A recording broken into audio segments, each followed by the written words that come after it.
अब मैं इस बाइक के डिजाइन के बारे में ज्यादा कुछ नहीं बोलने वाला क्योंकि डेफिनेटली इसमें डायनेमिकली बहुत इंप्रूवमेंट करनी जरूरी है, लेकिन मुझे इसके डायनेमिक्स के बारे में बात बिल्कुल नहीं करनी क्योंकि मुझे इसके इंजन में ज्यादा इंटरेस्ट है। विक्रांत ने इस बाइक के इंजन को इथेनॉल और हाइड्रोजन दोनों को एक साथ मिक्स करके चलाया है। अब आपने ये बुक पढ़ी होगी तो आपको डेफिनेटली पता होगा कि 4 स्ट्रोक इंजन कैसे वर्क करते हैं और उनको किस तरह से इथेनॉल और हाइड्रोजन पे चलाया जा सकता है। लेकिन क्या किसी ने अभी तक इथेनॉल और हाइड्रोजन को मिक्स करके इंजन को चलाया नहीं है?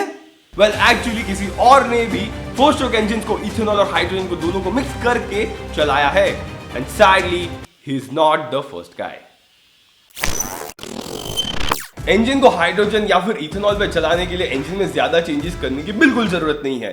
वो हमारे रेगुलर 4 स्ट्रोक इंजन की तरह ही चलते हैं, लेकिन सिर्फ पेट्रोल इंजन को इथेनॉल या फिर हाइड्रोजन पे चलाने के लिए उसका एयर फ्यूल रेशियो एडजस्ट करना पड़ता है, बिकॉज पेट्रोल के कंपैरिजन में इथेनॉल और हाइड्रोजन दोनों का एयर फ्यूल रेशियो अलग है।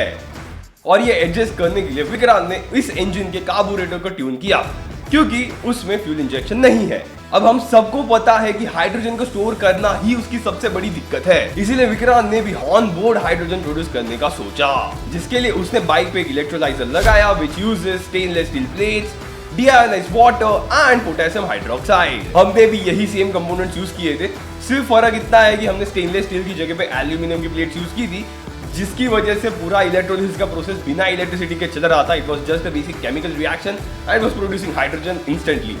लेकिन इसे चलाने के लिए डेफिनेटली इलेक्ट्रिसिटी की जरूरत है और उसके लिए ये इंजन पे लगे हुए अल्टरनेटर इलेक्ट्रिसिटी देगा, which will break down hydrogen and oxygen molecules from water. फिर इसी हाइड्रोजन को लेकर वो कार्बोरेटर में दिया जाएगा which will mix with ethanol, जो बाइक में यूज होगा as a fuel and thus it will run the bike.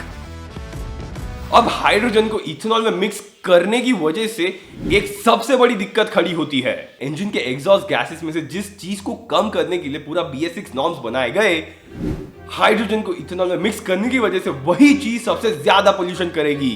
मैं ऑक्साइड्स ऑफ नाइट्रोजन यानी कि नॉक्स एमिशंस की बात कर रहा हूं, क्योंकि जितने ज्यादा क्वांटिटी में हाइड्रोजन को इथेनॉल के साथ मिक्स किया जाएगा, इंजन में से उतना ही ज्यादा नॉक्स प्रोड्यूस होगा और ये नॉक्स की परसेंटेज सिर्फ पेट्रोल या फिर सिर्फ इथेनॉल के कंपैरिजन में काफी ज्यादा होगी, क्योंकि हाइड्रोजन की वजह से इंजन के कंबशन चेंबर में टेम्परेचर काफी ज्यादा बढ़ जाता है, even higher than just petrol और जस्ट इथेनॉल। और इतने हाई टेम्परेचर पे नॉक्स प्रोड्यूस होंगे, और ये मैं नहीं बोल रहा, इस रिसर्च पेपर में ये प्रूव किया गया है।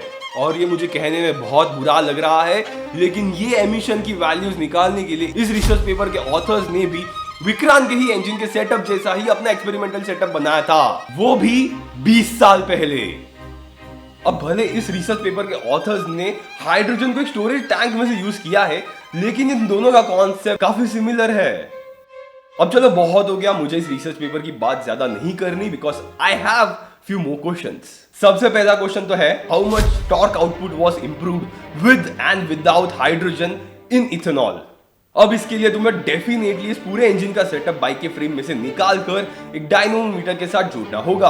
अब तुम भले रो ब्रेक डायनो यूज करो या फिर eddy current, that is entirely up to you, but get that torque output from the engine. मेरा दूसरा सवाल है, हाइड्रोजन को इलेक्ट्रोलिसिस की मदद से प्रोड्यूस करने में ऑल्टरनेटर में से कितनी इलेक्ट्रिकल पावर जा रही है? रियलिटी में ऑल्टरनेटर से जनरेट हुई इलेक्ट्रिसिटी बैटरी को रिचार्ज करने में और दूसरे इलेक्ट्रिकल सिस्टम्स को चलाने में यूज होती है, और इस ऑल्टरनेटर को तुमने एक इलेक्ट्रोलाइजर के साथ कनेक्ट किया है जो इलेक्ट्रोलिसिस से हाइड्रोजन प्रोड्यूस करेगा।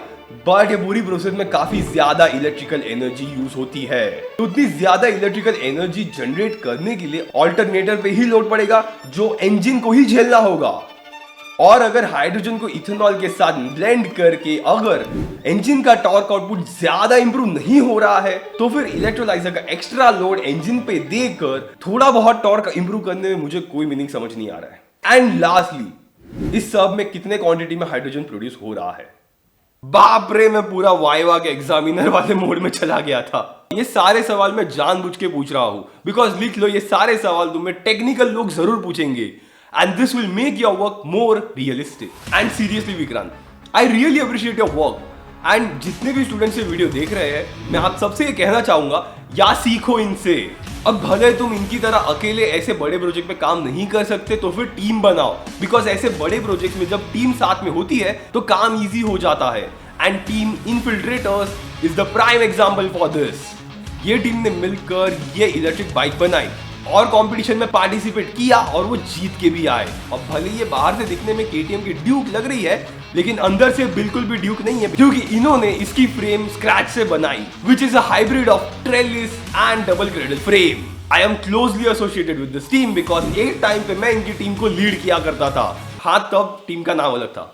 Anyways, hats off to Vikrant, और आप लोग भी कमेंट सेक्शन में इसके काम को अप्रिशिएट करो। सब लोग इथेनॉल और हाइड्रोजन की रेस में दौड़ रहे हैं, लेकिन सब लोग फ्यूल इंजेक्शन यूज कर रहे हैं। और रॉयल एनफील्ड ने भी इथेनॉल पर चलने वाला इंजन बना दिया है, जिसके बारे में जानने के लिए आपको ये वाला वीडियो देखना चाहिए।